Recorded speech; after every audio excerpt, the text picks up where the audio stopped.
Aujourd'hui d'accueillir Sarah Ducci pour notre troisième séminaire des technologies quantiques de l'ONERA.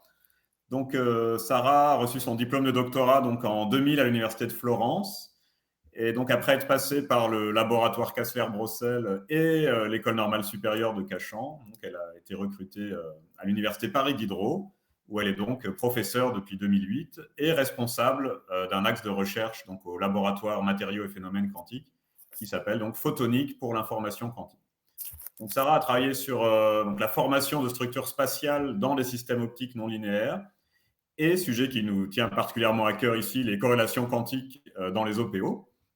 Et puis donc actuellement, ces activités portent sur la photonique quantique intégrée pour l'information quantique et sur la génération paramétrique dans des hétérostructures et des microcavités, donc semi-conductrices, dont elle va nous parler aujourd'hui.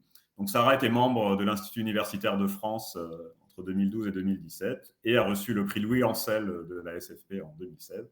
Et donc on est vraiment très content de l'accueillir aujourd'hui. Sarah, je te donne la parole. Merci beaucoup Sylvain pour cette belle introduction et merci à toi et Antoine pour m'avoir invité à donner ce séminaire. Alors, vous m'avez demandé d'être assez pédagogique, donc j'espère d'avoir bien ciblé. N'hésitez pas à me dire ou à m'interrompre ou pour que j'aille plus vite ou si vous avez des questions. Alors, comme disait Sylvain, je travaille à l'Université de Paris et dans notre équipe, on développe des dispositifs photoniques en arsénure de gallium et d'aluminium, en particulier pour des applications en information quantique. Donc, dans la présentation que je vais faire aujourd'hui, nous allons parler surtout de génération de paires de photons qui ont des propriétés de corrélation entre eux qu'on peut décrire dans un formalisme de la mécanique quantique et qui sont aujourd'hui des ressources dans ce domaine très, très, très émergent et très effervescent de l'information quantique.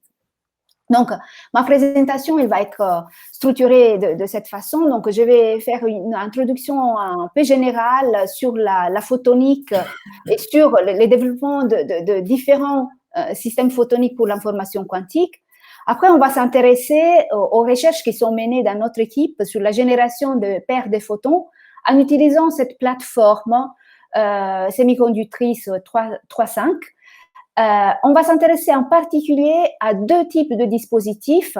Donc, vous voyez là, il y en a un dans lequel les paires de photons qui sont générées se propagent dans la même direction, dans le même sens. Et puis, il y en a un deuxième dans lequel on vient pomper la structure d'en haut et dans lequel les paires de photons sortent de deux directions opposées, de deux facettes opposées. Et je vais terminer avec un peu une description rapide des projets que nous sommes que nous sommes en train de développer et donner quelques mots de conclusion. Donc, tout d'abord, la question pourquoi il y a tout cet intérêt autour de l'information quantique. On peut dire que comme au XXe siècle, on a vu l'émergence de deux piliers de sciences modernes, la mécanique quantique et la théorie de l'information. Le XXIe siècle est vraiment caractérisé par une émergence de cette nouvelle science, la science de l'information quantique, qu'on peut considérer un peu comme un mélange des deux. Les contributions, ils viennent de deux parties. Et juste pour vous donner une idée des efforts économiques au niveau mondial, vous voyez que vraiment dans tous les pays, dans tous les continents, cette activité autour de l'information quantique est vraiment très soutenue. Donc, au niveau européen, vous savez qu'il y a ce qu'on appelle le Quantum Flagship et au niveau français, une initiative devrait être bientôt annoncée par l'Élysée. Pourquoi cet intérêt autour de l'information? Parce que nous vivons dans l'époque de l'information, dans laquelle la création, la distribution, le stockage et la manipulation de l'information est devenu un des moteurs principaux, que ce soit dans les domaines économiques, politiques, culturels, la médecine, etc. Après, j'aime bien montrer à mes étudiants et à mes enfants cette image tirée du New Yorker, dit une question, c'est ça, si nous sommes dans l'époque de l'information, pourquoi personne ne connaît rien à rien? c'est des questions intéressantes à se poser. Et pourquoi, finalement, la physique rentre comme un des ingrédients principaux dans l'élaboration de l'information? C'est parce que la transmission, les traitements d'information, finalement, consistent disons, à préparer et à mesurer l'état d'un système physique. Donc, il est lié de façon vraiment intrinsèque et gouverné par les lois de la physique. Et donc, pour envoyer l'information ou pour la stocker, on doit, par exemple, moduler la pression acoustique quand on parle, écrire sur un papier, inscrire de l'information sur un compact disque, etc. Et pour retrouver cette information, on doit observer, mesurer l'état de ce système physique. Donc, on pourrait dire qu'on a traversé avec l'histoire de l'humanité plusieurs âges liés aux technologies de transmission de l'information, donc qui vont de l'époque pré-mécanique avant l'invention de la presse, avec les âges primitifs au peuple ancien, etc. L'époque mécanique, après l'époque électromécanique avec les téléphones, par exemple. Et puis, aujourd'hui, nous vivons dans l'époque électronique optique avec les fibres optiques et tous les instruments numériques dont nous faisons l'usage tous les jours. Mais alors, si l'information est portée par des systèmes physiques et réglée par les lois de la physique, pourquoi pas utiliser pleinement tout le potentiel de la physique pour traiter de façon efficace l'information. Et c'est là qu'on en vient au domaine de l'information quantique. Donc, utiliser les propriétés uniques de la mécanique quantique pour le traitement de l'information. Et ça peut se décliner sur 4 domaines principaux qui sont appelés un peu les piliers de l'information quantique. C'est-à-dire, on peut changer la façon dont nous concevons et implémentons des calculs en proposant des méthodes et des algorithmes qui n'ont pas d'équivalent classique. Donc, c'est ce qu'on appelle le calcul quantique ou la computation quantique. Nous pouvons utiliser ces lois pour développer des systèmes de communication qui ont une sécurité accrue par rapport au système classique. Nous pouvons simuler des systèmes quantiques que nous ne sommes pas capables de simuler avec des ordinateurs classiques en utilisant des systèmes quantiques qu'on peut bien contrôler et donc simuler des Hamiltoniens avec des systèmes quantiques plus contrôlables que d'autres pour étudier des problèmes de physique. Et bien sûr, il y a aussi toute l'application liée à la métrologie qui est aussi très active, qui permet d'utiliser des systèmes quantiques pour avoir des précisions, une amélioration importante de la précision des mesures qu'on est capable de faire. Et donc, je vous ai mentionné ces 4 piliers, et ces 4 piliers, vous voyez dans les quantum flagships, c'est vraiment les 4 colonnes, la verticale qu'on voit, qui reposent sur un socle qui est la science fondamentale, et pour laquelle, voilà, il y a encore beaucoup de travail en cours, parce que, disons, les systèmes physiques qui gagnera la course in fine, n'est pas identifié, et très probablement, selon les types d'applications visées, on aura des systèmes physiques différents, avec des axes transverses, donc tout ce qui est lié à l'éducation, tout ce qui est lié au développement de software et de théories qui sont adaptés à ces systèmes, et à l'ingénierie et au contrôle. Il y a des concepts de la physique quantique qui sont vraiment des concepts de base et qui sont à l'œuvre en information quantique. Donc, j'ai mis ici les 4 concepts principaux. On a celui de superposition quantique qui nous porte à la définition de ce qu'on appelle le qubit. Là, le fait que quand on mesure un système quantique, on en perturbe l'état et on le fait précipiter donc le système dans un des états possibles. On a un théorème qui est appelé théorème de non-clonage. Et puis, nous avons une autre ressource très intéressante qui est l'intrication. Donc, je vais très brièvement résumer en quelques mots quel est vraiment le cœur de ces quatre ressources. Alors, en ce qui concerne la superposition quantique, vous savez qu'un bit classique est constitué, peut prendre les valeurs soit 0, soit 1. C'est comme ça que l'information est codée dans nos ordinateurs. La différence par rapport au bit quantique est que le bit quantique se trouve dans une superposition cohérente de 0 et 1. D'accord ? Donc, c'est là qui arrive un peu la richesse portée par la physique quantique, parce que ce bit se trouve à la fois dans l'état 0 et 1, et puis quand on fait la mesure, on brise cette superposition, donc on mesure soit 0, soit 1, avec une probabilité qui est donnée par les coefficients qui sont devant ces vecteurs d'état. Et en fait, l'intérêt de l'utilisation des qubits est que, alors que un qubit peut stocker 2 bits d'information classique, grand N qubits vont être capables de stocker 2 puissance N bits classiques. Donc, vous voyez là la puissance dans la densité d'encodage d'informations.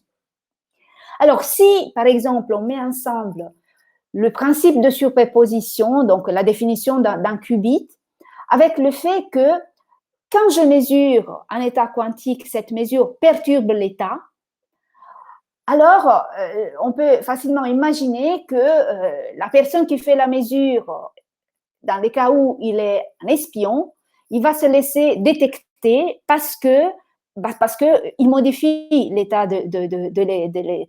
l'état du système physique, et donc sa présence peut être détectée. Et puis, si on rajoute la troisième ressource, c'est-à-dire les théorèmes de non-clonage, qui nous dit qu'il est impossible de créer une copie d'un état quantique arbitraire. Je peux vous donner donc un exemple d'application de ces 3 concepts de la physique quantique pour le développement de protocoles d'échange de clés secrètes, ce qu'on appelle la cryptographie quantique. Donc, dans ce type de protocole, la sécurité de l'échange est garantie par les lois de la physique quantique et non pas par des opérations qui sont difficiles à faire pour des ordinateurs dont nous disposons aujourd'hui. D'accord ? Donc, supposons d'avoir 2 utilisateurs qui veulent se parler, se passer un message de façon secrète, qu'on appelle toujours Alice et Bob. Donc, supposons que l'objet sur lequel Alice envoie cette clé de cryptage à Bob, ce sont des photons. Là, j'ai mis par exemple des boules qui représentent des photons uniques. Si un espion, qu'on appelle Eve, essaie de prendre cette clé pour pouvoir décrypter leur message en code, alors tout de suite, la mesure de Eve perturbe l'état. Eve, de son côté, elle ne peut pas cloner les photons à cause du théorème de non-clonage, et donc la présence de Eve va être détectée et cette clé de cryptage va être considérée pas bonne, va être jetée parce qu'elle a été violée, elle a été hackée, et donc du coup, voilà, on ne l'utilise pas et le message sera crypté avec une autre clé pour laquelle la garantie de sécurité est assurée. Le 4e concept que j'ai mentionné est celui de l'intrication. Alors, celui de l'intrication peut être vu comme le principe de superposition étendu à 2 ou plusieurs particules. Alors, bon, ça c'est un type de ressource qui est un peu difficile à s'imaginer avec un analogue classique. Donc, supposons d'avoir 2 billes, une bille rouge, une bille bleue, et d'avoir 2 sacs. Et donc, on peut mettre la bille rouge dans le sac de gauche, la bille bleue dans le sac de droite, ou alors le vice-versa. D'accord ? Donc, l'état que je vais avoir à la fin, c'est cet état-là, hein, rouge à gauche, violet à droite, ou l'état violet à gauche, rouge à droite. Dans le monde quantique, on va avoir la possibilité d'avoir ces 2 sacs avec les 2 possibilités à la fois. Hein. Donc, la superposition de la situation ici, que j'ai représentée à gauche, et la superposition, la situation que j'ai mis à droite. Donc, plutôt que d'avoir deux états de ce type-là, deux états associés à l'état de chacune des particules, comme c'est le cas ici et ici, je vais avoir un état qui est donné par la superposition de ces deux situations possibles. Et en fait, vous voyez, je ne peux pas, d'un point de vue mathématique, je ne peux pas factoriser l'état de ce système dans l'état des systèmes de chacune de deux particules prises de son côté. D'accord? Donc, aujourd'hui, et cette intrication, c'est aussi une des ressources qui est vraiment, qui peut être exploitée, je dirais, dans tous les quatre piliers de l'information quantique. Donc, aujourd'hui, nous sommes dans une phase, pas plus dans une phase de démonstration de principe, dans une phase où on veut porter ces concepts de physique quantique dans des dispositifs miniatures qu'on pourrait utiliser après en dehors des laboratoires. Et donc, par exemple, on peut implémenter ces concepts d'information quantique en utilisant des circuits supraconducteurs, comme c'est le cas, vous avez sans doute entendu parler des annonces faites par Google et IBM de leurs ordinateurs quantiques qui exploitent des qubits supraconducteurs. On peut utiliser des puces à ions ou des puces à atomes. Et on peut utiliser des circuits photoniques. La semaine dernière, sur Science, est paru un article d'une équipe chinoise, Yang Weipan, dans lequel ils ont démontré un algorithme d'échantillonnage bosonique qui est maintenant l'état de l'art dans ces domaines. Donc, la miniaturisation est importante pour assurer le fait qu'on puisse faire des dispositifs portables et pour qu'on puisse mettre à l'échelle ces technologies quantiques. Alors, comme on vient de le voir, on a plusieurs systèmes quantiques dans lesquels on peut encoder l'information. Parmi ceux-là, notre équipe travaille sur les états quantiques de la lumière. Et ces états ont fait leurs épreuves un peu dans tous ces domaines. Vous voyez là, j'ai mis quelques images qui concernent, qui évoquent, disons, des beaux succès qui ont été réalisés en communication quantique, en computation, en simulation, en métrologie.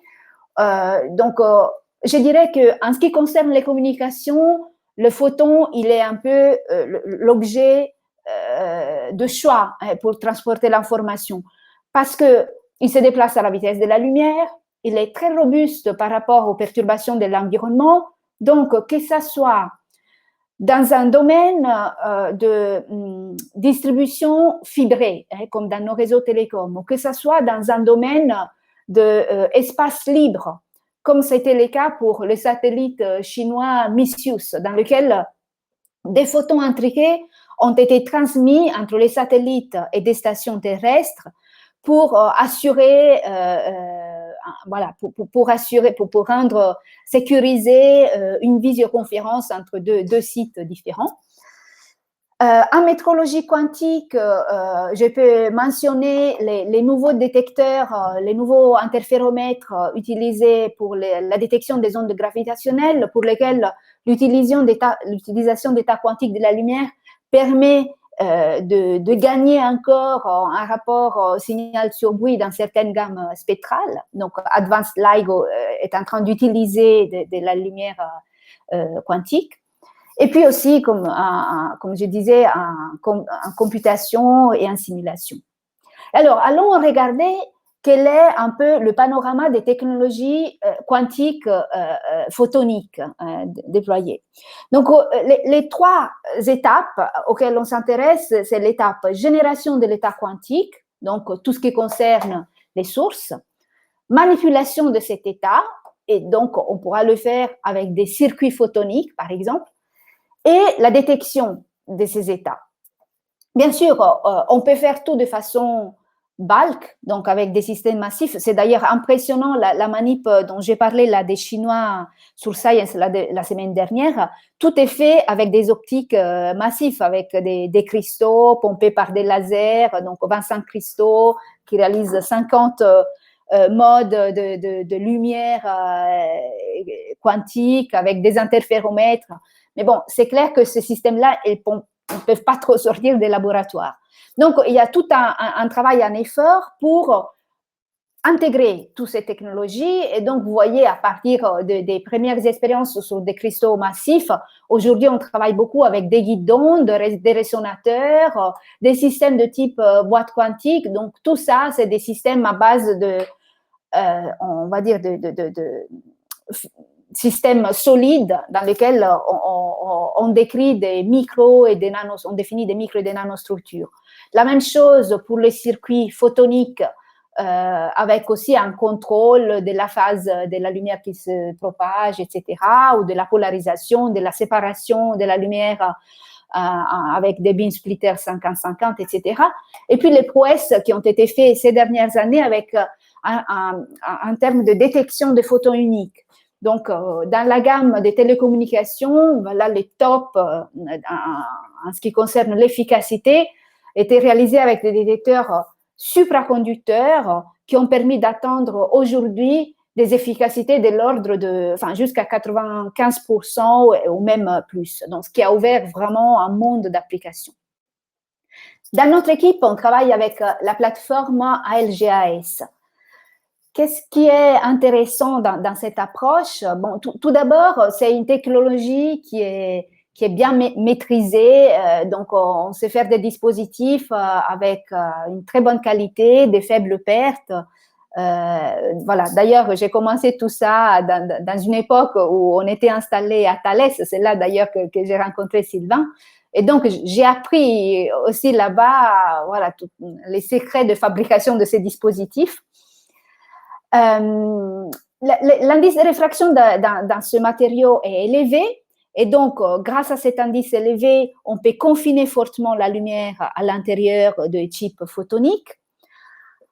Cette plateforme a un bandgap direct, ce qui permet d'utiliser une injection électrique. Donc, finalement, l'ALGAS, c'est une plateforme avec laquelle on fabrique des diodes laser. Donc, le fait de pouvoir s'affranchir d'une source laser externe et donc d'avoir directement par injection électrique l'émission de lumière laser et puis la génération d'états non classiques de la lumière dans le même dispositif de façon monolithique, effectivement, est un plus. Là, vous voyez une photo au microscope électronique à balayage d'un de nos guides d'onde. Ça, c'est une échelle de 2 microns, donc typiquement, ça fait 4-5 microns de large, 1-2 mm de long, hein, un de nos dispositifs. L'ALGAS, il a aussi un fort coefficient électro-optique, et ça, c'est intéressant parce que par application d'un champ électrique, on peut modifier l'indice de réfraction, le moduler, et donc, par exemple, réaliser des interféromètres où on contrôle le retard de propagation d'un photon par rapport à l'autre. Donc, ça a été fait à l'université de Bristol, par exemple. Et puis, il a été déjà démontré dans les groupes de Peter Michler en Allemagne qu'il est possible, en utilisant cette plateforme, d'intégrer les trois étapes d'un circuit photonique complètement intégré. L'étape génération, donc là, c'était des boîtes quantiques éclairées qui émettent des états quantiques de la lumière. La manipulation, ici, par exemple, avec des beam splitters 50-50. Et puis, la détection, donc des nanophiles superconducteurs déposés directement sur le même chip. Alors, pour générer des états quantiques de la lumière, dans cette plateforme, on peut avoir deux approches. Vous aurez un séminaire de Pascal Senelard prochainement, donc elle va pour vous parler plutôt de la première approche dans laquelle on utilise des émetteurs uniques. Donc, grâce à l'utilisation des boîtes quantiques, donc des îlots de semi-conducteurs à l'intérieur de cette matrice solide, on peut apparenter ça à des atomes artificiels et donc les utiliser comme des atomes uniques dans lesquels, par excitation, avec un laser ou avec de nouveau une impulsion électrique, la boîte quantique va se mettre sur son état excité et puis émettre un photon unique ou une paire de photons selon l'état, voilà, les états qu'on a. Disons, ça donne l'avantage d'avoir des sources qui sont déterministes parce qu'à chaque impulsion, on a une très forte probabilité d'avoir l'émission du photon. Par contre, il travaille à 4 Kelvin. Nous utilisons une autre approche qui est le fait d'utiliser de l'optique non linéaire. Dans l'optique non linéaire, donc, on exploite le fait que le matériau Algas a une réponse non linéaire à un laser de pompe qui arrive. On a une source qui est non déterministe parce que là, on a une certaine probabilité de transformer les photons de laser de pompe en paires de photons, d'accord? Mais par contre, on travaille à température ambiante et on émet des photons en longueur d'onde au télécom. Donc, on a ces deux autres avantages. Alors, pour que tout ça se fasse de façon efficace, on a besoin de satisfaire deux conditions. La condition de conservation de l'énergie entre le photon de pompe et puis la paire de photons générés et la conservation du vecteur d'onde ou de l'impulsion, si on veut le dire en termes de particules. D'accord? Donc, l'impulsion du photon de pompe est partagée entre les deux photons générés. Alors, pourquoi conserver les vecteurs d'onde? La conservation de l'impulsion n'est pas quelque chose qui se fait de façon automatique. Alors, pour la conservation de l'énergie, il suffit de se mettre dans une région de transparence du matériau. Pour la conservation du vecteur d'onde, en fait, si j'écris par exemple l'expression de K, K pour la pompe étant donné par le produit de l'indice de réfraction à la fréquence 2 oméga fois la fréquence 2 oméga sur C. Et puis, si j'écris le module de K pour les signaux et les complémentaires, ben, je vais avoir ces deux expressions. Donc, du coup, ce qu'on voit est qu'il faut que l'indice de réfraction à 2 oméga environ soit égal à l'indice de réfraction à oméga. Et ce qui, à cause de la dispersion des matériaux, ben, n'est pas quelque chose qui arrive facilement. Et parmi les solutions qui ont été explorées, on a la biréfringence qui était la première mise en place. Donc, utiliser des cristaux biréfringents. Nous, dans l'Algas, on a un matériau qui n'est pas biréfringent de façon spontanée, naturelle. Donc, on a besoin de stratégies d'accord de phase alternatives, mais aujourd'hui, il y en a vraiment énormément. On sait générer de la biréfringence artificielle en incluant des couches oxydées à l'intérieur de ce multicouche. On peut faire ce qu'on appelle du quasi-phase matching en faisant de l'inversion de la non-linéarité du matériau. Là, c'est des travaux très beaux sont faits à Thalès dans ce domaine, ou en prenant des géométries circulaires dans lesquelles la lumière parcourt, disons, des cercles à l'intérieur de ces dispositifs micro-ring. Et nous, en fait, on va s'intéresser à deux autres types de dispositifs que j'ai mis ici. Donc, comme je vous disais, un dispositif dans lequel tous les photons ils se propagent, le photon de pompe et les deux photons générés dans la même direction, ou alors cette géométrie contrapropageante. Alors, on va s'intéresser à ces deux types de dispositifs ayant chacun ses points forts et son intérêt selon les types d'applications qu'on vise. Alors, commençons avec les dispositifs dans lesquels les photons ils se propagent tous dans la même direction. Donc, là, on est obligé de faire un peu d'ingénierie des modes guidés à l'intérieur de la structure pour satisfaire cette condition d'accord de phase, d'accord, où l'indice de réfraction du mode de pompe est accordé avec l'indice de réfraction des deux modes dans la bande des télécoms. Donc, il y a tout un travail d'ingénierie pour choisir quel est le mode de pompe, quels sont les deux signaux générés. Et on se pose la question de savoir si je vais utiliser ce système pour générer des paires de photons, comment je fais pour m'assurer et démontrer expérimentalement que mon système marche? Donc, tout d'abord, il faut démontrer qu'on est capable d'émettre des photons par paire, ce qu'on appelle des photons jumeaux, d'accord, hein, dans notre jargon.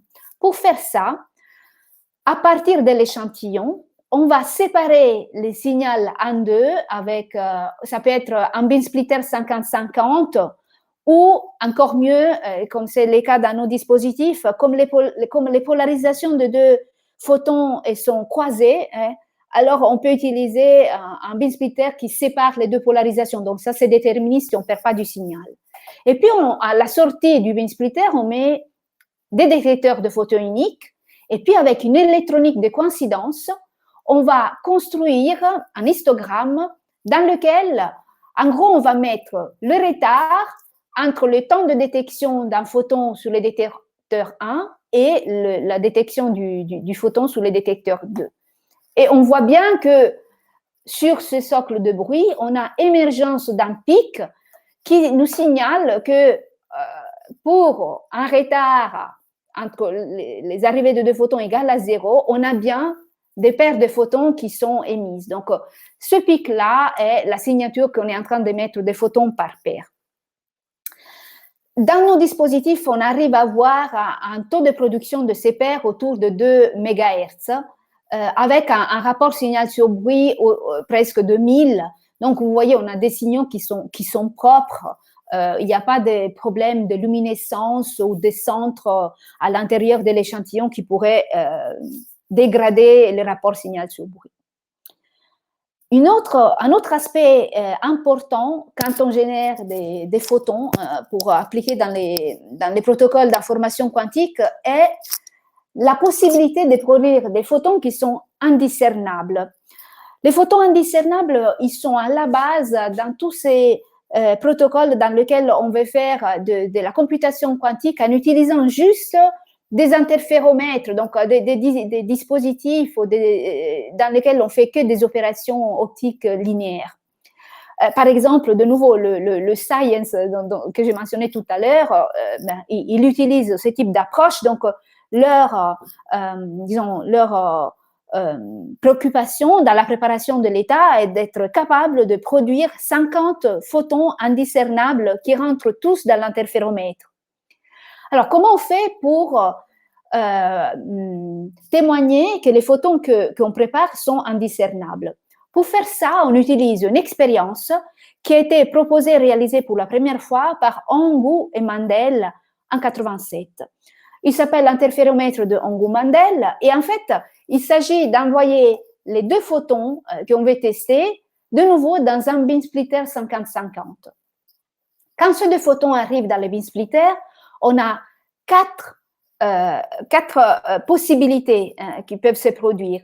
Soit les deux photons, ils sont transmis, comme dans ce cas-là, soit les deux photons, ils sont réfléchis, comme dans ce cas-là, soit on a un photon qui est transmis et l'autre qui est réfléchi, soit vice-versa. Alors, on est d'accord que si maintenant, moi, je regarde ces deux détecteurs-là qui sont en train de mesurer à la sortie de mon dispositif qui est constitué par les deux photons et le beam splitter, je vais avoir que dans les deux cas d'en haut, je vais mesurer des clics en coïncidence parce que j'ai deux photons qui sortent un de chaque voie. Alors que dans les cas en bas, comme les deux photons ils sortent du même port du beam splitter, les deux détecteurs ne pourront pas cliquer en coïncidence. Or, il se trouve que si les deux photons sont indiscernables, les deux situations d'en bas vont interférer de façon destructive, donc en gros, elles vont s'annihiler l'une avec l'autre. Donc, les deux seuls processus que je vais arriver à détecter à mes détecteurs, c'est les processus d'en bas. Et comme dans les processus d'en bas, on a dit que la signature est une absence de coïncidence, ce que je m'attends à voir, c'est ce qu'on appelle un dip, un trou dans les coïncidences. Et c'est effectivement ce qui est attendu dans une expérience de Hongou-Mandel. Ça, c'était, disons, la théorie et puis la proposition de l'époque. Et ça, ce que je vous montre, c'est un signal obtenu avec un interféromètre de Hongou-Mandel sur les photons émis par nos sources. Donc, vous voyez qu'on a effectivement un dip dans les coïncidences. La base, on va dire, se trouve plutôt là. Ces oscillations on les comprend, elles sont dues au fait que, en fait, on avait mis un filtre spectral autour des photons générés, et donc la présence du filtre nous donne ces petites oscillations. La visibilité du pic, du dip plutôt, va nous donner le degré d'indiscernabilité des photons. Dans cette expérience qu'on avait fait en 2016, on avait eu 90% de visibilité. Aujourd'hui, on a compris mieux nos dispositifs, on arrive à monter un degré d'indiscernabilité. Une indiscernabilité parfaite serait 100% de visibilité. Et puis la largeur de ces signaux va nous dire quelle est la largeur spectrale des photons générés. Et alors, comment on fait, in fine, pour témoigner, pour démontrer que les photons que je génère ne sont pas juste émis par paire et pas juste indiscernables, mais qu'en plus, ils sont intriqués. Comme je disais, ressources de base sur tous les piliers. Alors, tout à l'heure, je vous ai montré l'idée classique des deux sacs avec les billes. Et puis, je vous ai parlé un peu d'un point de vue mathématique du fait que l'état du système, il ne peut pas être factorisé dans l'état de chacun de deux sous-systèmes. Mais c'est un état qui est, disons, une superposition entre deux situations possibles. D'un point de vue physique, quand je vais générer des photons, des particules intriquées, quels sont les aspects essentiels auxquels il faut veiller? Pour produire des paires de photons intriqués, il doit exister deux façons possibles pour les générer. Et ces deux façons possibles, ils peuvent avoir lieu soit à l'intérieur de la source, soit en rajoutant la source un système optique après qui permet de restaurer ces deux possibles voies de production. Et ces deux voies de production, elles doivent être indiscernables. Il doit y avoir rien dans l'expérience qui va me dire quel schéma à adopter mon système pour produire la paire. Parce que si j'ai cette information, je casse cette superposition cohérente. Je n'aurai plus la superposition cohérente de ces deux situations, mais j'aurai soit l'une, soit l'autre, comme un classique. Donc, dans la production de photons intriqués, par exemple, on peut voir comment on fait ça dans des systèmes basés sur laser et un cristal non linéaire. Vous voyez, les photons du laser arrivent, émettent des paires de photons qui se dirigent de façon symétrique par rapport au vecteur K du faisceau de pompe. Et puis, les cônes de différentes couleurs qu'on voit là, ils nous disent que l'énergie est conservée. Donc, s'il y a un photon qui est produit dans le bleu, son jumeau il va être produit dans le rouge parce qu'il faut qu'il se partage l'énergie du photon de pompe qui a disparu de façon inégale. Ou vice-versa, si le premier est bleu, le deuxième sera rouge. Après, les deux photons ils peuvent aussi se partager l'énergie de façon équitable. Et dans ce cas-là, on va émettre les photons sur les deux cônes verts. Après, si on tient compte aussi des règles liées à la polarisation, vous voyez que sur les cônes de droite, les photons sont émis avec une polarisation horizontale, alors que sur les cônes de gauche, ils sont émis avec polarisation verticale. Alors, si je vais choisir ici, supposons avec des petits trous, des pinoles, l'intersection entre les deux cônes verts, j'aurai là la superposition cohérente entre deux situations possibles. Où vous voyez, j'ai la superposition entre les photons d'en haut sur l'état horizontal et d'en bas sur l'état vertical et avec l'autre solution. Alors, donc, vous voyez, cet état, je peux l'écrire de façon, comme je vous avais écrit l'état intriqué initial, d'accord? Alors, nous, l'intérêt de faire tout ça en optique guidée est que, disons, tout se miniaturise. Donc, j'ai mon faisceau de pompe injecté dans le guide d'onde. Les deux photons générés, ils sont dans la même direction, dans le même mode, on va dire, avec deux polarisations qui sont différentes. Alors, le fait que maintenant on a une très petite biréfringence nous aide parce que d'un côté, la détermination de la longueur d'onde ne détermine pas la polarisation du photon. Et de l'autre côté, cette faible biréfringence ne génère pas du décalage temporel dans la propagation des photons à l'intérieur du dispositif. Donc, un décalage temporel nous donnerait l'indication sur quel schéma a été, quel type de paire le dispositif est en train de préparer. Donc, on n'a pas ça, on n'a pas cette information, donc on a vraiment deux façons indiscernables de produire les paires HV ou VH. Et donc, on émet directement des photons intriqués à la sortie du dispositif. Et donc, vous voyez que ce qui est intéressant après, c'est d'aller reconstruire l'état de polarisation pour avoir, disons, de nouveau une preuve expérimentale que cet état est vraiment un état intriqué. Et dans cet état, alors pour reconstruire cet état, on a besoin d'envoyer les deux photons de la paire polariseur. On change la direction de l'axe de transmission de ce polariseur et pour différentes configurations de ce polariseur, on va mesurer les coïncidences entre les détecteurs qui sont à la sortie de l'expérience. Et grâce à ça, on peut reconstruire une matrice qu'on appelle matrice densité qui nous permet de quantifier le degré d'intrication qui est présent sur l'état que je suis en train de produire. Les états qui sont maximalement intriqués sont appelés de nouveau dans le jargon état de Bell. Et vous voyez que dans cette démonstration qu'on avait fait en 2013, on avait déjà une fidélité en état de Bell de 87%, qui était à l'époque bien élevée. Et de nouveau, là, entre-temps, des progrès ont été faits pour augmenter cette fidélité. Comme je vous disais, une des propriétés intéressantes de la plateforme Algas est le fait de pouvoir injecter électriquement, donc d'avoir des dispositifs vraiment miniatures intégrables. L'injection électrique a été démontrée en 2014.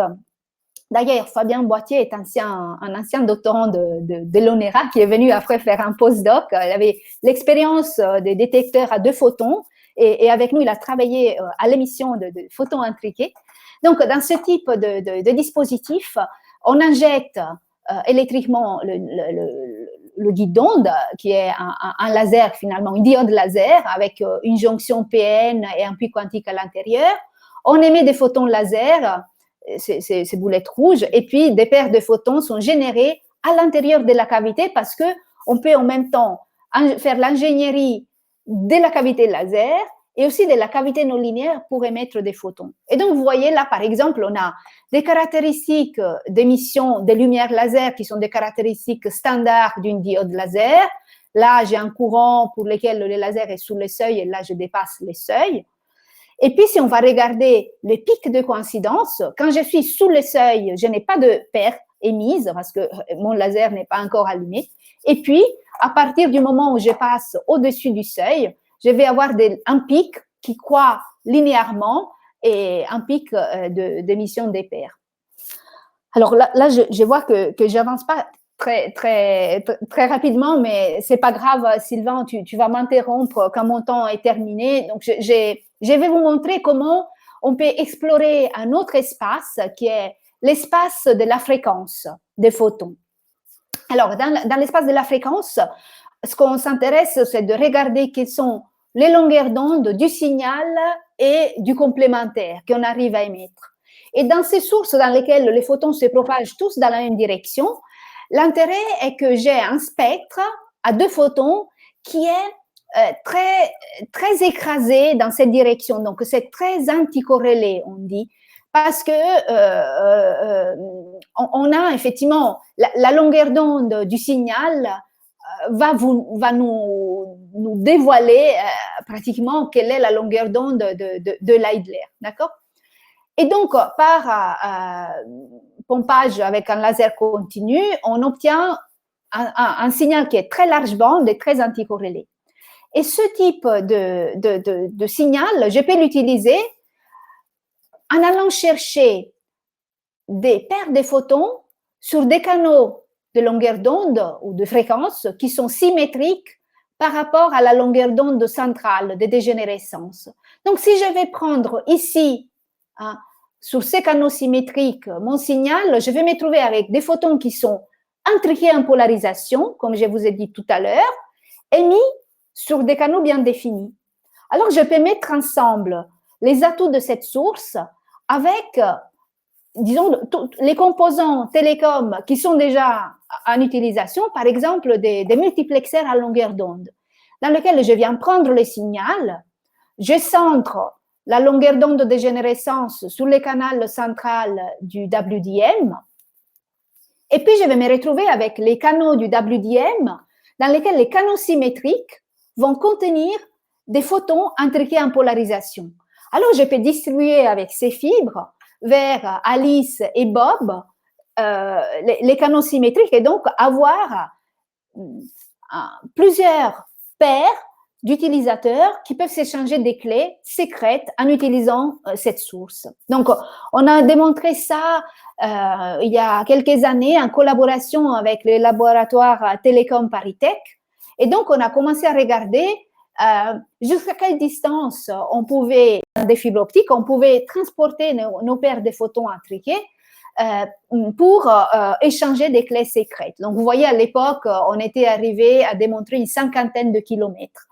Là, c'est un projet, donc on a en tête des améliorations qu'on peut faire au système. Donc, c'est un projet en cours, un projet ANR Astrid avec le laboratoire LIPSIS, où il y a Eleni Diamanti, experte en cryptographie quantique, et puis Nokia Bell Labs, de nouveau avec Fabien Boitier, pour démontrer ces systèmes déployés sur des échelles, enfin, sur des distances plus grandes, et même commencer à réaliser des véritables infrastructures à l'échelle de Paris et de l'Île-de-France en utilisant des fibres optiques pour s'envoyer des photons intriqués entre différents laboratoires, par exemple entre ici et Jussieu.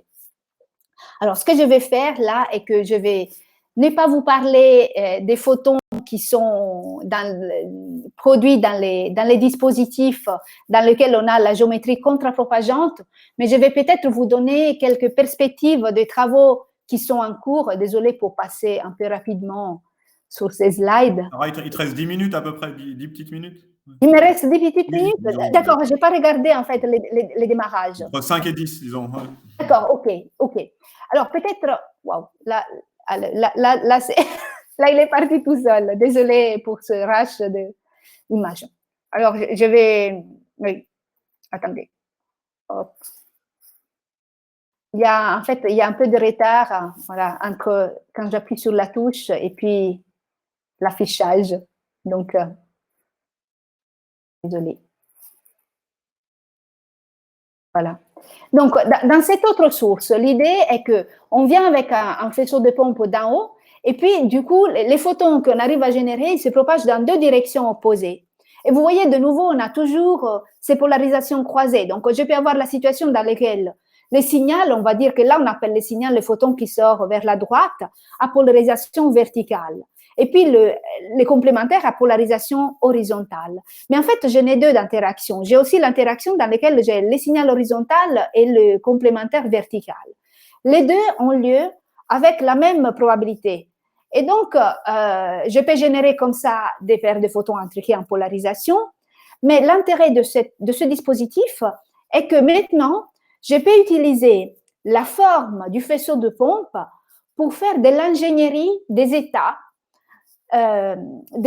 produits par le dispositif. Parce qu'en fait, finalement, grâce au fait que maintenant, la pompe n'est pas collinéaire, mais vient d'en haut, les volumes dans lesquels le faisceau de pompe, le signal et les complémentaires et le matériau non linéaire interagissent est défini par la forme et le profil du faisceau de pompe. Donc, je peux sculpter, si vous voulez, les corrélations que j'ai créées entre mes photons. Et donc, on peut démontrer que les corrélations entre les fréquences de ces photons, ils sont donnés par un produit de deux fonctions, une qui est pilotée par l'accord de phase dont on a parlé tout à l'heure et l'autre par la conservation de l'énergie. Et donc, comme l'accord de phase dépend de la longueur sur laquelle les trois faisceaux interagissent, là, je peux changer le waste du faisceau de pompe que j'utilise et en changeant le waste, vous voyez, je vais modifier la fonction d'accord de phase et donc passer, par exemple, d'un état qui serait corrélé à un état, là, j'ai changé la largeur du waste, je le fais plus petit et donc, du coup, j'ai un état qu'on dit séparable parce que je trouve cette symétrie circulaire. Et en fait, on a vraiment montré que grâce à l'utilisation, alors j'ai un phénomène qui vient un peu dû au fait que les facettes ont une certaine réflectivité qui est juste due au contraste d'indice de réfraction entre le semi-conducteur et l'air. Donc, en réalité, à ma forme disons, de spectre, il va se superposer une grille Fabry-Perot qui est due à ces réflectivités. Là, ça ne nous intéresse pas, mais c'est un nouveau sujet sur lequel on peut travailler et qui donne des états intéressants. Et donc, vous voyez que je peux jouer avec la largeur du waste et modifier comme ça le spectre du biphoton, de l'état à deux photons. Donc, en passant d'un état qui est anticorrélé à non corrélé à corrélé. Et ça donne des applications intéressantes dans différents contextes. Donc, avoir la possibilité d'avoir une source qui soit complètement versatile, c'est-à-dire que j'ai juste à changer la pompe, le dispositif est toujours le même et je peux générer différents types d'états. Avec cette géométrie contrapropageante, on est allé un peu plus loin, c'est-à-dire qu'on a démontré aussi qu'il est possible d'intégrer la partie génération avec une petite première brique de base de manipulation, c'est-à-dire pomper, générer les paires de photons, un photon part par là et l'autre de l'autre côté. Et puis, on a réalisé un beam splitter 50-50 directement sur le même chip. Donc, du coup, à ce point-là, les photons qui sont émis dans les bras du beam splitter, ils vont se trouver à partir soit sur un bras de sortie, soit sur l'autre bras de sortie.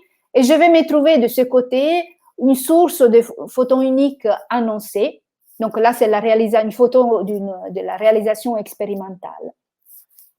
Sur la base de ce résultat, on est en train maintenant de travailler pour aller plus loin, par exemple l'exploitation de l'effet électro-optique. Donc une fois qu'on sait faire des circuits de ce type-là, on peut faire aussi des circuits Mach-Zehnder, par exemple, et pour contrôler la phase et donc réaliser des variations de phase entre les photons qui se propagent sur un bras ou l'autre de l'interféromètre. Avec le C2N et ST Microelectronics, nous sommes en train de travailler à l'intégration hybride entre les dispositifs, nos dispositifs 3.5 et des dispositifs photoniques en silicium dans lesquels maintenant ils savent vraiment faire des circuits photoniques incroyables avec plein de fonctionnalités, des interféromètres, des contrôleurs, etc. Donc, on s'est dit, ce qui est intéressant, c'est de garder la partie génération dans les 3.5 parce qu'on a la possibilité de faire l'injection électrique et si on est capable de coller les 3.5 sur le silicium, on peut avoir un dispositif très compact. On peut jouer avec la source contrapropageante et faire de l'ingénierie d'état quantique pour simuler aussi d'autres types de particules. Donc, les photons, c'est des bosons. Mais je peux faire de l'ingénierie de leur fonction d'onde pour simuler aussi des statistiques qui sont plutôt associées aux fermions. Et donc, cela ouvre la porte à utiliser ces dispositifs pour des simulations quantiques avec différents types de particules. Et puis, comme brièvement, je vous ai mentionné quand je parlais des Fabry-Perot, on peut exploiter l'effet qu'on a aussi de la réflectivité sur les facettes, même on peut mettre des couches pour les rendre plus réfléchissantes, pour avoir non pas l'émission d'un continuum de fréquences, mais d'avoir un peigne de fréquences qui est émis. Et donc, du coup, une fois qu'on a discrétisé la fréquence, aujourd'hui, il y a des travaux qui ont montré qu'il est possible même contrôler de façon cohérente chaque dent du peigne, ou alors imaginer d'autres codages d'informations sur des états de type peigne de fréquence. Donc, ce serait réaliser et exploiter des états qui sont des états de haute dimension en fréquence, à différence du degré de liberté polarisation que je vous ai présenté, sur lequel on peut tout écrire sur une base de 2 états de base, donc par exemple horizontal et vertical, ou alors explorer le degré de liberté spatiale, par exemple en réalisant des arrêts de guides d'onde, donc des réseaux de guides d'onde, où par exemple on pomperait les guides d'onde centrales et où les paires de photons seraient générées et se coupleraient sur des guides à côté, sur les côtés, pour finalement faire des études ou des simulations d'états quantiques en utilisant ces marches quantiques aléatoires qui auraient lieu tout au long de la propagation. Donc, je vais m'arrêter ici. Je vais vous remercier de votre attention. Je vais remercier bien sûr mon équipe, mes collaborateurs et mes doctorants qui travaillent à mes côtés. Et juste, je vais vous laisser avec quelques images des choses que j'ai racontées aujourd'hui, comme résumé un peu de tout ce qu'on peut faire. Et voilà, plein de choses sont en cours encore. Donc, merci beaucoup de votre attention. Merci Sarah pour cet exposé extrêmement clair et didactique. C'était vraiment très... J'espère que je ne vous ai pas trop ennuyé. Mais... Non, non, bien au contraire. La session est ouverte pour les questions. Est-ce que... Je vais peut-être oui. je vais me remettre comme ça pour vous voir s'il y a des questions. Ouais. Alors, qui veut poser la première question? Allez-y. Personne? Ok, alors moi je vais poser ma première question. Du coup, je me demandais justement sur... Donc, tu as montré tes états de Bell où on intriquait deux photons, ou je sais pas, sur dire 2 degrés de liberté, et puis tu as présenté à la fin des perspectives pour aller vers plus de degrés de liberté. Je me demandais un petit peu, est-ce que là on peut dire qu'on intrigue un grand nombre de photons, et finalement, comment est-ce, et si oui, comment est-ce qu'on peut les utiliser finalement, par exemple? Oui, non, c'est très intéressant parce que c'est cette question, parce que c'est au croisement entre différentes disciplines. En fait, nous, pour l'instant, dans ce qu'on fait, on reste toujours dans des espaces à 2 photons.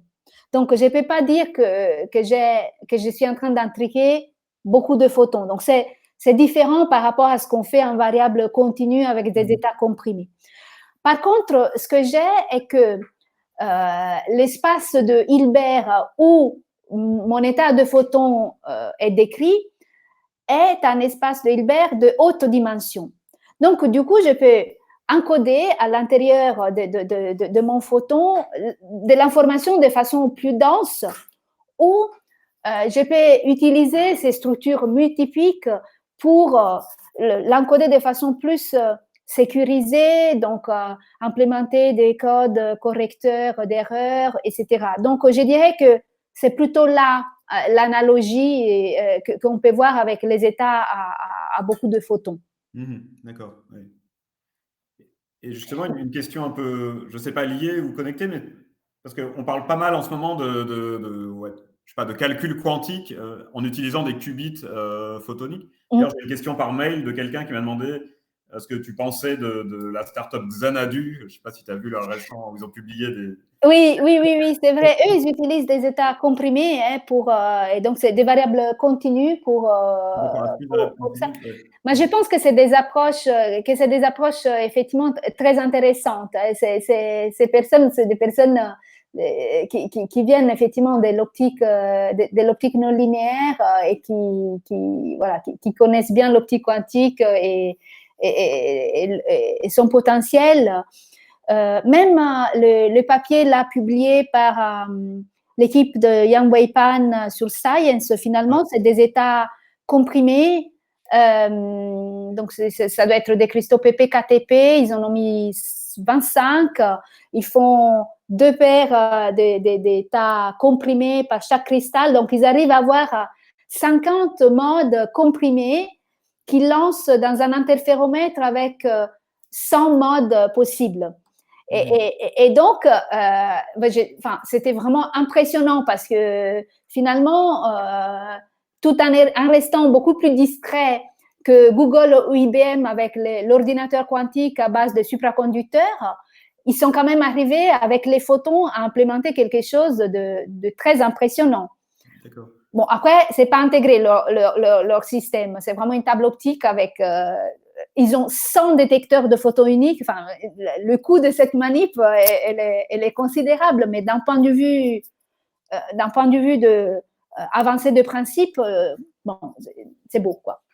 Et justement, sur ces ordinateurs quantiques optiques, comment on fait pour les programmer, par exemple? Et comment on change, je ne sais pas moi, l'interaction entre 2 qubits ou des choses?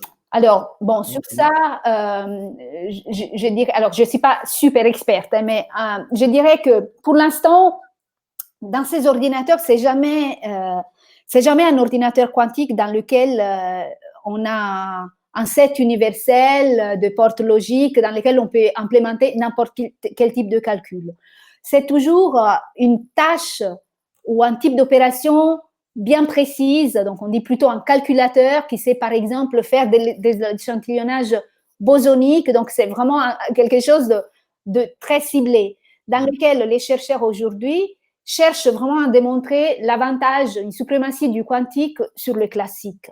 Et donc, c'est pour l'instant, sur des applications un peu de niche comme ça qui avancent.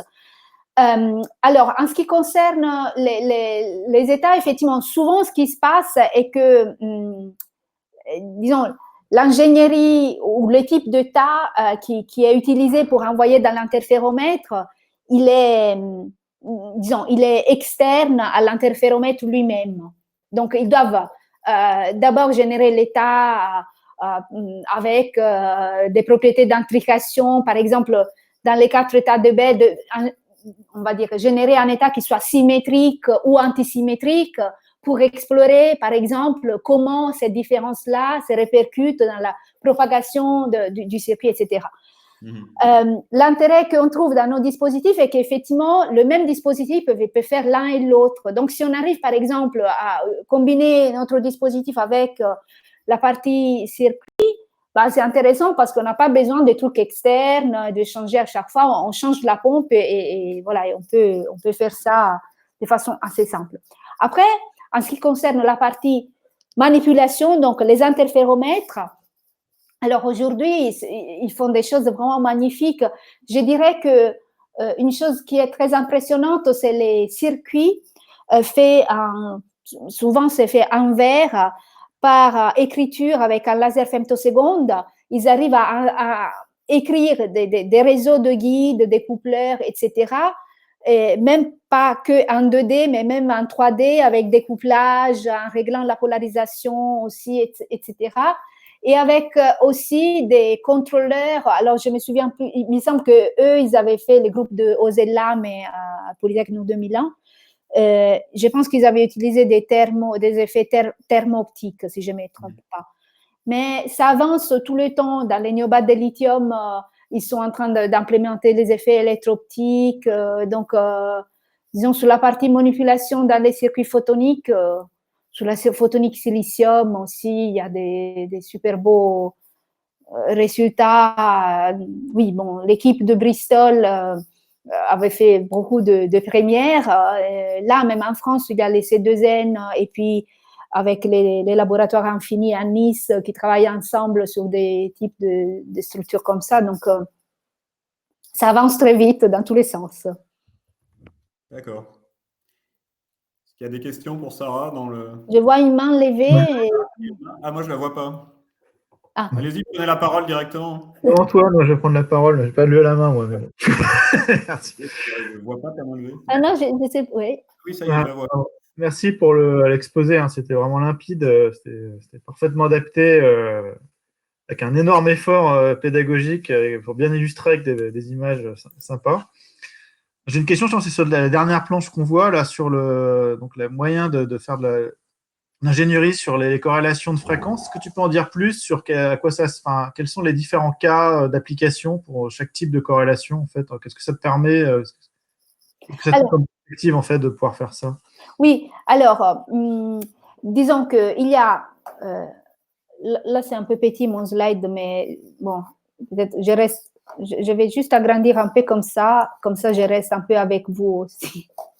Ouais. Alors, effectivement, dans ces états-là, dans ces états qu'on voit affichés dans les derniers transparents et les états voilà, corrélés, non corrélés ou anticorrélés, il y a différents types d'applications. Par exemple, pour faire ces photons uniques indiscernables, on a besoin d'avoir des états qui sont non corrélés de ce type-là.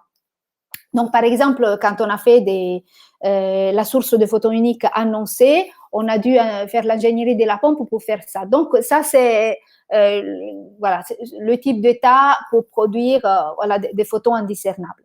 Après, pour les photons anticorrélés ou corrélés, il y a des applications, alors surtout, je dirais, en métrologie.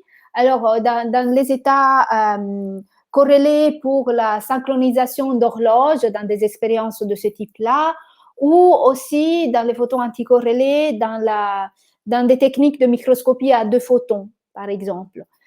Après, ce que je n'ai pas montré ici, c'est que là, en fait, j'ai montré qu'on peut jouer avec la taille du waste pour générer ce type d'état. Mais en fait, on peut jouer aussi avec la phase.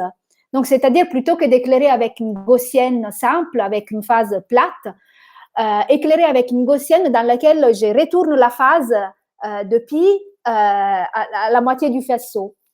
Et c'est grâce à ça qu'on arrive finalement à générer des statistiques de ce type-là, dans lesquelles, plutôt que d'avoir un dip dans le engouement d'elle, j'ai un pic, comme si mes photons étaient des fermions.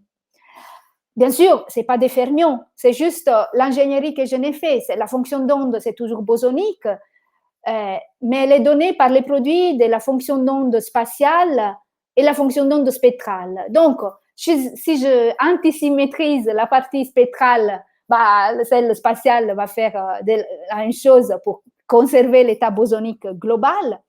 Mais donc, du coup, quand je les lance dans un circuit dans lequel j'ai des bisplitters, etc., c'est comme si j'avais lancé une simulation avec des fermions. Et donc, du coup, avec ce type d'état, je peux, en les envoyant dans un circuit photonique, faire des simulations de ce type-là. Et récemment, on s'est intéressé aussi à démontrer qu'on peut faire des anions, c'est-à-dire des paires de photons qui n'ont ni les commutateurs de fermions, ni les commutateurs de bosons, mais des commutateurs un peu à la carte qu'on peut choisir. Donc, on a d'autres formes dans le engouement d'elle. Et c'est effectivement assez rigolo de voir comment, avec ce faisceau de pompe, on arrive vraiment à faire plein d'ingénierie, des choses différentes. Julien Legouet. Super, merci. Julien, tu voulais poser ta question directement ou tu veux que je la lise? Je vais... Bonjour. Oui, c'est Julien Legouet. J'aurais une question au sujet de la comparaison entre les structures en ALGAS et les cristaux de PPLN, qui sont la version bulk, qui sont pompés optiquement. Et si j'ai bien compris, l'intérêt des microstructures ALGAS, c'est que ça peut être pompé électriquement. Et on arrive à contourner le problème de l'absence de biréfringence. Et du coup, la question, c'est est-ce qu'on peut les utiliser, ces structures, dans les mêmes régimes de puissance que les PPLN, par exemple, soit en pompage électrique, soit en pompage... Donc, le top, ce serait en pompage électrique, soit en pompage optique. Et quel serait l'atout à ce moment-là? Enfin, si l'atout, ce serait éventuellement une meilleure intégration. Mais le gros atout, quand même, ce serait le pompage électrique, quoi. Merci de la question. Je vois que vous avez bien capté effectivement deux choses. Un des avantages, effectivement, c'est l'absence de biréfringence, qui est un peu une limitation de la plateforme ALGAS, mais qui nous permet, à la fin, d'avoir directement à la sortie du chip les photons intriqués en polarisation. Alors que dans le PPLN, qui est normalement une source plus brillante, parce que voilà, dans votre question, vous dites, est-ce qu'on peut attendre le pompage ou la brillance? Alors, il y a plusieurs éléments. Le PPLN existe aussi en version intégrée avec des guides d'onde et c'est sûr qu'ils ont des valeurs de perte faibles, donc du coup, ils peuvent faire des cristaux longs de plusieurs centimètres, donc avoir une pair production rate qui est plus élevée. Nous, ça, je n'ai pas parlé, mais effectivement, tout en ayant une bonne qualité de matériaux, les pertes dans les GAS sont plus élevées que dans les PPLN. Donc, on ne peut pas faire des guides longs de quelques centimètres parce que finalement, après, dans les signaux, on gagne à faire des échantillons longs de quelques millimètres et après, on commence à perdre à cause des pertes. D'accord? Donc, c'est vrai que nous, on est un peu limité en longueur et en brillance à cause des niveaux de perte actuels à quelques millimètres. Par contre, c'est vrai aussi que le Ki2, donc le coefficient non linéaire dans les GAS est plus élevé que dans le PPLN. Et donc, par exemple, là, nous sommes en train de préparer un papier sur de la distribution des clés quantiques, la mise en place de réseaux de partage de clés entre plusieurs utilisateurs. Finalement, on a implémenté des réseaux qui sont implémentés avec les PPLN et on a le même niveau de signal, tout en ayant des dispositifs qui sont beaucoup plus petits. Donc, je dirais effectivement, l'avantage, c'est d'un côté, le fait qu'on peut pomper électriquement. De l'autre côté, cet aspect large bande qui nous permet, par exemple, dans des protocoles de communication quantique, de mettre en communication un grand nombre d'utilisateurs. Alors que dans les PPLN, c'est vrai qu'on est très brillant, mais on est très brillant quand on fait un cristal long. Et si on fait un cristal long, la courbe d'accord de phase, forcément, elle s'est réduite. Donc, du coup, je n'ai pas une bande très, très large. D'accord? Après, je ne vais pas faire un concours entre le PPLN et l'ALGAS. Je pense qu'effectivement, chacun, ça va dépendre beaucoup aussi de l'application. Mais c'est vrai que je trouve que notre système, en termes de portabilité, miniaturisation, etc., ça reste un système vraiment intéressant. Peut-être, quand vous avez parlé en termes de pompage, dans les PPLN, ils sont déjà arrivés à démontrer le squeezing, donc, disons, un régime quantique, Virginia Dauria, Sébastien Tanzilli, donc, ils ont démontré du squeezing dans ces dispositifs, donc passer à l'utilisation en régime de variables continues, chose que nous n'avons pas fait. Sur le papier, on devrait pouvoir y arriver. C'est vrai qu'après, on n'a pas non plus la manip pour faire une mesure modine, une caractérisation en 5 de est-ce qu'on arrive à squeezer. Ce serait intéressant à faire. Et les pertes sont un problème intrinsèque à la structure ou c'est un problème qui reste, qui est technologique et dont on peut imaginer qui est... Alors, pour moi, ce n'est pas intrinsèque à nos structures, à nous, c'est-à-dire que les meilleures pertes dans nos échantillons, alors moi, après, je les donne toujours à 1 centimètre moins 1, ce qui est on arrive à 0,1, 0,2 cm moins 1. Mais si on va regarder ce qu'ils sont en train de publier les gens dans les SOI, Silicon on Insulator, on en est à peu près là, c'est équivalent. Donc, c'est un peu l'état de l'art, de la technologie de ces matériaux.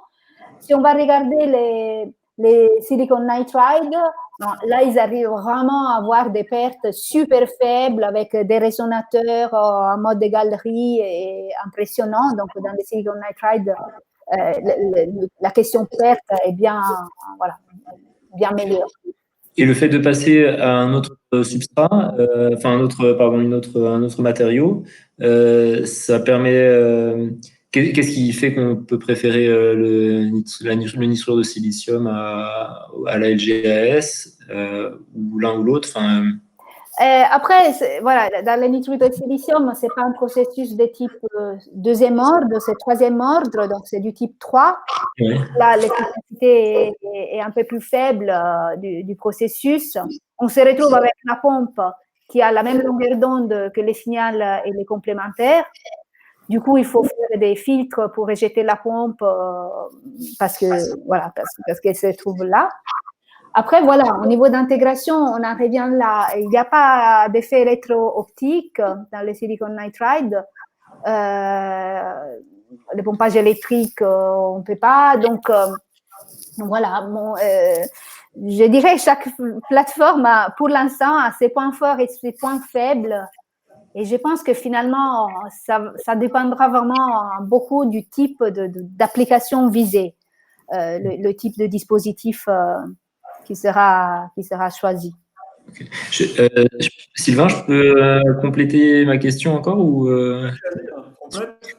ma question, effectivement, elle portait sur deux aspects. C'était à la fois les régimes d'émission de photons, enfin d'état quantique, mais aussi le régime de puissance classique à grand nombre de photons.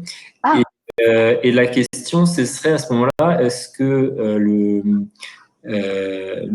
l'atout du pompage optique, du pompage électrique sur la LGAS permettrait, et éventuellement la diminution des pertes, ce serait une piste pour remplacer les cristaux de PPLN dans des OPO, par exemple, oui. Dans des structures macro-bulk. Oui. Alors, ça aussi, c'est une autre activité de recherche qui a été menée ici au laboratoire. C'est plutôt Giuseppe Leo qui s'occupe de ça. Donc, il n'y a pas eu, à ma connaissance, de démonstration en pompage électrique de OPO à base d'algas. Mais il y a eu démonstration OPO ou OPA ou SPDC, mais en régime de forte puissance, quoi. Enfin, il y a eu démonstration de OPO en pompage optique avec de l'algas. Ça, il y a eu. Après, forte puissance, pour l'instant, je pense que c'était plutôt le seuil d'oscillation avait été à temps, mais voilà, on n'est pas beaucoup plus loin. Je crois qu'il y a des travaux intéressants qui sont faits à Thales, dans l'équipe de Grisard, en utilisant l'approche, en utilisant les QPM, les quasi-phase matching. Donc, à Thales, ils avaient développé vraiment une technologie pour faire de la reprise des croissances en inversant l'équipe 2 le long de la propagation. Donc là, ça devient vraiment l'analogue algas d'un PPLN avec inversion du kit 2. Et alors, oui, je suis dans un jury de thèse que je n'ai pas encore lu pour fin février et sur lequel je vais voir encore les progrès qu'ils ont fait. Mais en tout cas, voilà, il y avait eu des démonstrations d'OPO, mais je ne me souviens plus jusqu'à quel niveau de puissance. D'accord. Je ne me souviens plus. Mais donc, pour l'instant, ce n'est pas encore du tout comparable à des cristaux de PPLN. Et c'est les pertes de... Plutôt, voilà, je dirais que dans les domaines classiques, oui, je dirais que pour l'instant, voilà, le PPLN domine par rapport à ça. L'intérêt, ce serait de faire des choses, même si sans trop de puissance, mais très portables, enfin, très, très petites, très miniatures, très légères, s'il faut embarquer, enfin, je ne sais pas. Un régime quantique, d'après moi, par contre, non, chacun a son mot à dire. Ouais, d'accord. Merci beaucoup. Est-ce qu'il y a encore des questions? Alors, peut-être, je vais en poser une toute dernière si vous n'avez pas trop faim. En fait, ces derniers temps, on s'est beaucoup demandé, côté Oneral, quelles pourraient être les applications de ces sources de photons corrélés dans le domaine un peu de l'imagerie ou de la détection des capteurs. Donc, on a regardé l'illumination quantique, le ghost imaging, les interféromètres SU1, la spectrométrie, spectroscopie avec ces paires de photons intriqués. Je me demandais quelle était un peu ta vision de la chose, si tu voyais dans tout ça ou dans d'autres choses auxquelles on n'a pas pensé, une application qui serait, je ne sais pas, vraiment prometteuse pour ces applications imagerie ou détection ou sensing. Sur ça, j'avoue que je pense qu'avoir un peu de mal, avoir du recul suffisant pour avoir, pour donner vraiment un avis clair. c'est vrai que ça fait longtemps que les gens travaillent sur ça. Quand je suis arrivée en France en 2000 voilà, je me souviens qu'il y avait les travaux de Boyd, les travaux de Claude Fabre, etc. C'était Quantum Imaging. C'était le projet européen sur lequel j'avais débarqué pour étudier les corrélations quantiques. J'ai vu après qu'il y avait aussi des propositions de techniques de microscopie avec des photons intriqués pour augmenter la limite de résolution. J'ai du mal à voir si les gains, ça est vraiment, pour l'instant, il ne me semble pas énorme, mais peut-être en augmentant le nombre de photons ou le nombre de modes. Je sais qu'il y a des très beaux travaux d'imagerie fait à Besançon avec Eric Lantz, par exemple, sur les corrélations quantiques dans les images, fait avec des détecteurs résolus spatialement. Mais voilà, je ne voudrais pas trop dire de bêtises, j'ai un peu du mal. Ça m'intéresserait de me pencher un peu sur la question et d'échanger avec vous si vous avez un peu progressé dans vos recherches. Ça m'intéresserait vraiment. D'accord, oui, mais on peut se revoir l'année prochaine éventuellement pour voilà, pour discuter, de faire un upgrade, mise à jour. Okay. Bon, ben, je crois qu'on va s'arrêter là. Encore un immense merci. Merci à vous. Merci. C'était une discussion très intéressante. Merci. Et puis à très bientôt. Au revoir. Au revoir. Au revoir. Merci beaucoup, au revoir. Merci, au revoir.